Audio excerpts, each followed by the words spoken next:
السلام علیکم ورحمۃ اللہ وبرکاتہ۔ الحمدللہ نحمدہ ونصلی علی رسولہ الکریم، اما بعد فاعوذ باللہ من الشیطان الرجیم، بسم اللہ الرحمن الرحیم۔ ہمارے ساتھ موجود ہیں مولانا مصعب عمیر الحسینی صاحب۔ ہم ان سے بہت سارے سوالات کریں گے، فلسطین کے اوپر بھی سوال کریں گے۔ کیا حال ہے؟ ٹھیک ہیں آپ؟ جی اللہ کا شکر الحمدللہ۔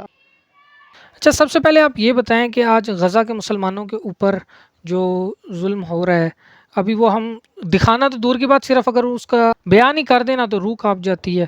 کہ میں نے ایک ویڈیو دیکھی کہ جس کے اندر ایک بچہ اٹھایا ہوا ہے ایک بندے نے، اس کا گھر جو ہے وہ دبا پڑا ہے اندر کی طرف، اور نیچے سے وہ کٹا پڑا ہے، اس کی آنتیں باہر آ رہی ہیں، اور اسی طرح ہی وہاں پہ ظلم ہو رہا ہے، اور شہید ہو رہے ہیں، بچے شہید ہو رہے ہیں، بڑے شہید ہو رہے ہیں۔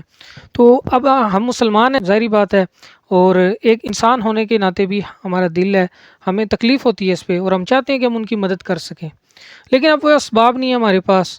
اب ہمارے پاس اتنا کرایہ نہیں ہے کہ ہم یہاں سے کراچی تک چلے جائیں، یا بعض لوگوں کے پاس اتنا نہیں ہے، تو لیکن وہ سب سے پہلے افغانستان ہے، پھر ایران ہے، پھر عراق ہے، پھر اس کے بعد اسرائیل ہے، پھر اس کے بعد جا کے غزہ کی وہ پٹی ہے، اور وہ بھی چاروں طرف سے بند ہے، تو جہاں پہ ایک عام آدمی کا جانا ناممکن ہے۔ تو اب اس صورتحال کے اندر ہم بتائیں کہ ہم فلسطینیوں کے لیے کیا کریں، ان کی کیا مدد کر سکتے ہیں۔ نحمدہ ونصلی علی رسولہ الکریم، اما بعد فاعوذ باللہ من الشیطان الرجیم، بسم اللہ الرحمن الرحیم۔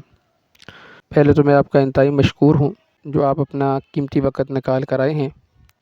دیکھیں، اس وقت جو دنیا کی صورتحال چل رہی ہے، اسے آپ اگر اسلامی پوائنٹ آف ویو سے دیکھیں گے تو ہمیں یہ سمجھنا بڑا آسان ہو جائے گا کہ اس وقت کیا صورتحال ہے۔ آج سے تقریباً 1400 سال پیچھے چلے جائیں، نبی اکرم صلی اللہ علیہ وسلم کی ذات مبارکہ کو دیکھیں کہ انہوں نے قیامت تک کے آنے والے مختلف حالات و واقعات کے بارے میں بتلایا ہے۔ تو انہی حالات و واقعات میں اگر ہم غور و فکر کریں تو ہمیں یہ حالات آسانی سے سمجھ میں آ جائیں گے کہ اس وقت مسلمانوں کی جو صورتحال ہے وہ نبی اکرم صلی اللہ علیہ وسلم کے بتائے ہوئے فرمان کے عین مطابق ہے۔ میں صرف ایک حدیث کی طرف اشارہ کر دیتا ہوں کہ ایک حدیث مبارکہ میں آتا ہے کہ نبی اکرم صلی اللہ علیہ وسلم نے فرمایا کہ ایک وقت ایسا آئے گا کہ دشمن تم پر چاروں طرف سے ٹوٹ پڑے گا۔ تو صحابہ اکرام رضوان اللہ علیہم اجمعین، ان کی تو ایک شان تھی نا، انہوں نے جنگیں لڑی تھی، کبھی جنگ میں وہ 313 ہوتے تھے تو وہ 1000 کو شکست دے دی، کبھی جنگ کے اندر وہ 13000 ہوتے تھے تو وہ 60000 کو شکست دے دی، 30000 کو شکست دے دی، اور کبھی وہ 60 افراد ہیں تو 60000 یا 6 لاکھ کے لشکر کو شکست دے دی۔ تو ان کے سامنے تو یہ چیزیں بڑی عجیب سی تھیں نا، جب سرکار دو عالم صلی اللہ علیہ وسلم نے فرمایا کہ ایک وقت ایسا آئے گا کہ کفار چاروں طرف سے تم پر ٹوٹ پڑیں گے۔ تو صحابہ نے تعجب سے پوچھا، یا رسول ہم تعداد میں کم ہوں گے؟ یعنی فوراً ذہن اس طرف گیا کہ شاید مسلمان کم ہوں گے، اس وجہ سے کافر ان پر حاوی ہو جائیں گے۔ آپ نے فرمایا نہیں، تعداد بہت زیادہ ہوگی، لیکن وہن تمہارے اندر آ جائے گا۔ اب وہن کیا چیز کا ہے؟ وہن کہتے ہیں کہ حب الدنیا و کراہیت الموت، یعنی دنیا کی محبت اور موت سے نفرت، یہ تمہارے دلوں کے اندر ہوگی۔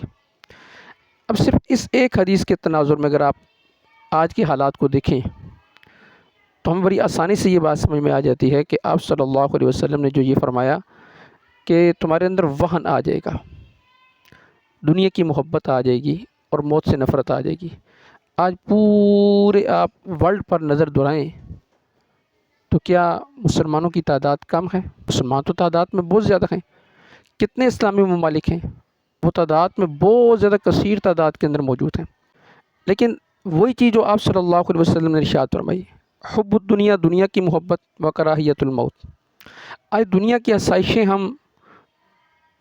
آسائشوں کے اندر اس طرح مبتلا ہو چکے ہیں کہ ہمیں وہ موت سے نفرت ہو گئی ہے۔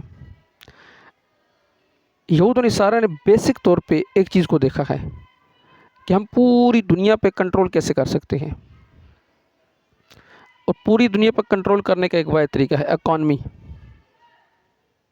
آپ کی اکانومی جتنی مضبوط ہوگی آپ بیسک اتنے مضبوط ہوں گے، اور جب کوئی دوسرا بندہ آپ کا محتاج ہوگا تو ظاہر بات ہے آپ اس سے اپنے مطالبات تسلیم کروا سکتے ہیں۔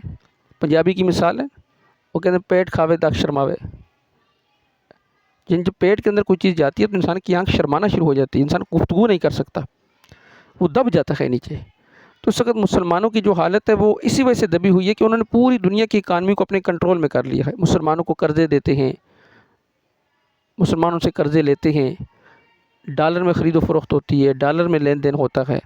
پوری دنیا میں تجارت کا لین دین کا طریقہ کار وہ ڈالر ہے.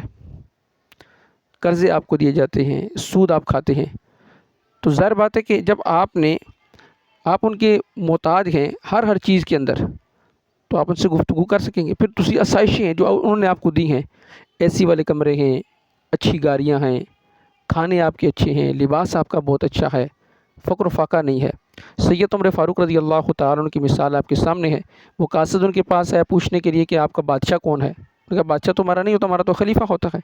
کہا خلیفہ کون ہے؟ کہا وہ جائیں دیکھیں مسجد نبوی میں یا کہیں آگے پیچھے ہوگا. وہ چلے گئے دیکھنے کے لیے، جا کے دیکھا کہ عمر فاروق رضی اللہ تعالیٰ عنہ نے اپنے سر کے نیچے وہ اینٹ رکھی ہوئی ہے اور آرام فرما رہے، ساتھ کوڑا پڑا ہوا ہے.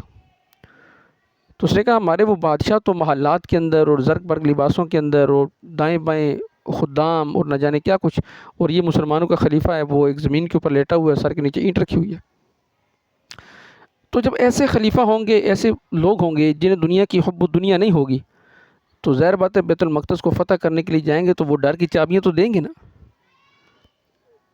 تو آج تو بیت المقدس پر وہ قابض ہیں اور ہم بھیک مانگ رہے ہیں ان سے، گویا کہ اس کی وجہ یہ حب الدنیا و کراہیت الموت ہے کہ ہم نے دنیا کو پسند کر لیا اور موت سے ہم نے نفرت کر لی. اور آج اگر اس تناظر کے اندر دیکھیں تو اسلامی ممالک کتنے زیادہ ہیں، لیکن ان میں سے کسی کے اندر اتنی سخت نہیں ہے کہ وہ کفار کی آنکھوں میں آنکھیں ڈال کر یہ کہہ سکے کہ بھائی آپ فلسطین کی زمین کو خالی کر دیں، کیونکہ فلسطین کی زمین جو ہے یہ مسلمانوں کی زمین ہے، یہ کفار کی نہیں ہے. آج سارے یہ تو کہتے ہیں کہ آپ اسرائیل کو تسلیم کر لیں. کبھی یہ بھی کہا ہے کہ بھائی فلسطین کی زمین پر اسرائیل ناجائز قابض ہے؟ یہ کوئی بھی نہیں کہتا. اور ہمارے جو بیانات ہیں وہ کس حد تک ہیں؟ وہ جی مذمت کر دیں، اخلاقی اعتبار سے ہم مذمت کرتے ہیں، ہم اخلاقی اعتبار سے ان کے ساتھ ہیں. یہ تو مسلمانوں کو چاہیے ایک بلاک بنائیں آل ورلڈ، اور بلاک بنانے کے بعد جیسے نبی اکرم صلی اللہ علیہ وسلم نے قبائل کے درمیان کیا نا، جب صلح ہوگی تو آپ نے کہا کہ فلاں فلاں پر حملہ نہیں کرے گا، فلاں فلاں پر نہیں کرے گا. اگر کوئی کرے گا تو اس کا مطلب ہے ہم پر حملہ کیا جا رہا ہے. تو آپ حدیث کی کتابیں اٹھا کر دیکھیں، اس میں واقعات ملتے ہیں. اگر فلاں نے کیا تو کہا یہ گویا کہ ہم پر حملہ کیا، وہ آپس میں جنگ شروع ہو جاتی ہے. تو اسی طرح مسلمان ایک بلاک بنائیں. بلاک بنانے کے بعد مسلمان یہ چیز ثابت کریں کہ بھائی اگر کوئی مسلمان ملک کے اوپر کوئی حملہ کرے گا تو گویا کہ تمام مسلمانوں پر حملہ ہے. کیونکہ حدیث مبارکہ میں نبی اکرم صلی اللہ علیہ وسلم نے فرما دی کہ مسلمانوں کی مثال ایک جسم کی طرح ہے، اشتکا عینہ اشتکا کلہ. اس کی اگر آنکھ کو تکلیف ہوگی تو پورے جسم کو تکلیف ہوگی. اب یہ آنکھ کی تکلیف کا کیا مطلب ہے؟ یعنی آپ نے فرمایا کہ دنیا کے ایک کنارے پر اگر کوئی مسلمان رہتا ہے اور دوسرے کنارے پر دوسرا مسلمان رہتا ہے، تو ایک کنارے پر رہنے والے مسلمان کو اگر تکلیف ہوگی تو دوسرے کنارے پر رہنے والے مسلمان کو بھی کیا ہوگی؟ تکلیف ہوگی. تو بیسک جو میں نے آپ کو بات بتائی کہ اکانومی، انہوں نے اکانومی کو کنٹرول کیا اور مسلمان جتنے بھی حکمران ہیں یا جتنے بھی ہیں ان کو حب الدنیا میں لگا دیا اور کراہیت الموت میں. اچھا اس کی بھی میں ایک مثال آپ کو حدیث سے دے دیتا ہوں. سیدنا بلال رضی اللہ تعالیٰ کا واقعہ ملتا ہے کہ بلال رضی اللہ تعالیٰ عنہ آپ صلی اللہ علیہ وسلم کے لیے وہ قرضہ وغیرہ لے کر وہ غرباء، مساکین، محتاجوں کی مدد کیا کرتے تھے. تو ایک یہودی نے بلال رضی اللہ تعالیٰ عنہ سے کہا کہ بلال آپ قرضہ وغیرہ لیتے رہتے تو مجھ سے لے لیا کریں. تو سیدنا بلال رضی اللہ تعالیٰ عنہ نے بتا دیا جا کے نبی اکرم صلی اللہ علیہ وسلم کو کہ یا رسول اللہ وہ ایسے مجھے کہہ رہا تھا. آپ نے کہا ٹھیک ہے لے لیا کرو. اب سیدنا بلال رضی اللہ تعالیٰ عنہ نے قرضہ لینا شروع کیا. وہ لیتے رہے. جب مہینہ ختم ہونے والا تھا 3 یا 4 دن باقی رہ گئے. اب یہودی آ گیا. یہودی نے کہا کہ بلال مہینہ ختم ہونے میں کتنے دن باقی ہیں؟ کہا مہینہ ختم ہونے میں 3-4 دن باقی ہیں. کہا 3-4 دن تک اگر تو نے میرا قرضہ واپس نہ کیا تو تجھے میں دوبارہ غلام بنا لوں گا، ایسے جیسے پہلے تھا، اور جیسے پہلے اونٹ چرایا کرتا تھا اس طرح اونٹ چرائے گا. اب اس حدیث پہ اگر آپ غور کریں تو اس نے مسلمانوں کو قابو کرنے کے لیے کیا طریقہ اختیار کیا؟ قرضہ دے کر ان کو اپنے نیچے دبایا. نیچے دبانے کے بعد کہا کہ اگر آپ قرضہ واپس نہیں کریں گے تو پھر غلام بنا لوں گا. تو یہود و نصارہ نے اسی چیز پر غور کیا. اکانومی کنٹرول کریں، جب اکانومی ہمارے کنٹرول کے اندر ہوگی تو یہ سارے نیچے ہوں گے، ہم اپنی ان سے شرائط بنوا لیں گے. اور اللہ نے قرآن مقدس میں کیا کہا؟ یا ایھا الذین آمنوا لا تتخذوا اليہود والنصارى اولیاء، یہود و نصارہ کو دوست نہ بناؤ. اس پر میں ایک دنیاوی مثال دے دیتا ہوں. اگر والد اگر آپ کو منع کرے کہ فلاں شخص کے ساتھ آپ نے تعلقات نہیں رکھنے، اس کی وجہ یہ کہ وہ اچھا آدمی نہیں ہے، آپ اس سے تعلق رکھیں گے؟ اب کائنات بنانے والا یہ کہہ رہا ہے کہ یا ایھا آمنوا لا تتخذوا اليہود والنصارى اولیاء، کہ تم یہود و نصارہ کو دوست نہ بناؤ، ان میں سے بعض کے دوست ہو سکتے ہیں لیکن تمہارے دوست نہیں ہو سکتے۔ زندہ مثال دیکھ لیں، اب اسرائیل نے فلسطین پر حملہ کیا اور امریکہ نے کہا جی ہم آپ کو بے یار و مددگار نہیں چھوڑیں گے، ہم آپ کے ساتھ کھڑے ہیں، کھل کے اعلان کر دیا۔ برطانیہ نے اور دوسرے ممالک کفار تھے، الکفر ملت واحد، کفر ایک ملت ہے۔ تو آپ کیا سمجھتے ہیں کہ وہ کفار کے ساتھ کھڑے ہیں؟ لیکن جس کے بارے میں سرکار دو عالم صلی اللہ علیہ وسلم نے فرمایا کہ مسلمان ایک جسم کی مانند ہیں، وہ ایک طرف کھڑے ہونے کے لیے تیار نہیں ہے۔ یہ ہمارا المیہ ہے، سوچنا چاہیے اس پہ۔ اب جو وہ مسلمان ہیں ان کے اوپر جو ظلم ہو رہا ہے، انشاءاللہ ہمیں امید ہے کہ ان کو تو اللہ کی طرف سے بہت اجر ملے گا اور ان کے لیے آگے جنت ہے۔ لیکن ہم ایسا کیا کریں کہ قیامت والے دن ہم نے بھی اللہ کے سامنے جانا ہے، لیکن ہم اللہ کے سامنے جا کے ہمیں پچھتاوا نہ ہو اور ہم اللہ کے سامنے شرمندہ نہ ہو۔ ہماری کیا ذمہ داری ہے شریعت وار سے آپ بتا دیں۔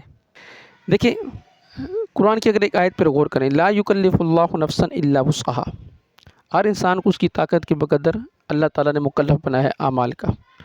اب ہمارے ذمہ سب سے پہلی بات تو یہ ہے کہ ہم دعاؤں کے اندر ان کو یاد رکھیں، ہم اسی بات کے مکلف ہیں نا، کیونکہ ہمارے پاس ظاہر بات ہے طاقت نہیں ہے، ہمارے پاس حکومت نہیں ہے، ہمارے پاس کچھ اور وسائل نہیں ہیں، تو سب سے پہلی بات تو یہ کہ دعاؤں کے اندر اہتمام لائیں، کیونکہ حدیث مبارکہ میں آتا ہے کہ الدعاء صلاح المؤمن، دعا مومن کا ہتھیار ہے۔ یہ تو ہمارا المیہ ہے بہت بڑا۔ وہ غزوہ بدر کا واقعہ اٹھا کر دیکھیں نا، کائنات میں سب سے بڑی جو ہستی ہے اللہ تعالیٰ کی ذات کے بعد، وہ نبی اکرم صلی اللہ علیہ وسلم کی ذات مبارکہ ہے۔ آپ غزوہ بدر کو اٹھا کر دیکھیں، کتاب المغازی اٹھا کر دیکھیں، کتاب الجہاد اٹھا کر دیکھیں بخاری شریف کے اندر، اس میں صراحتاً لکھا ہے کہ جب غزوہ بدر ہوئی تو نبی اکرم صلی اللہ علیہ وسلم نے اتنی گریہ بزاری کی کہ ابو بکر صدیق رضی اللہ تعالیٰ عنہ کو کہنا پڑ گیا کہ آپ بس کریں۔ تو پہلا کام ہمارے ذمہ کیا ہے؟ دعا کرنا، کہ آپ صلی اللہ علیہ وسلم نے اتنی دعا کی اللہ تعالیٰ سے کہ نصرت آئی، مدد آئی، فرشتے آسمان سے آئے۔ تو ہم دعا کریں، دعا کرنے کے ساتھ ساتھ ہم جتنی بھی ان کے ساتھ معاونت کر سکتے ہیں مالی اعتبار سے وہ معاونت بھی کریں۔ اور باقی یہ کہ اگر سوشل میڈیا استعمال کرتے ہیں یا کچھ اور چیز استعمال کرتے ہیں، اگر سوشل میڈیا کے ذریعے کچھ ہو سکتا ہے تو وہ بھی کرنا چاہیے۔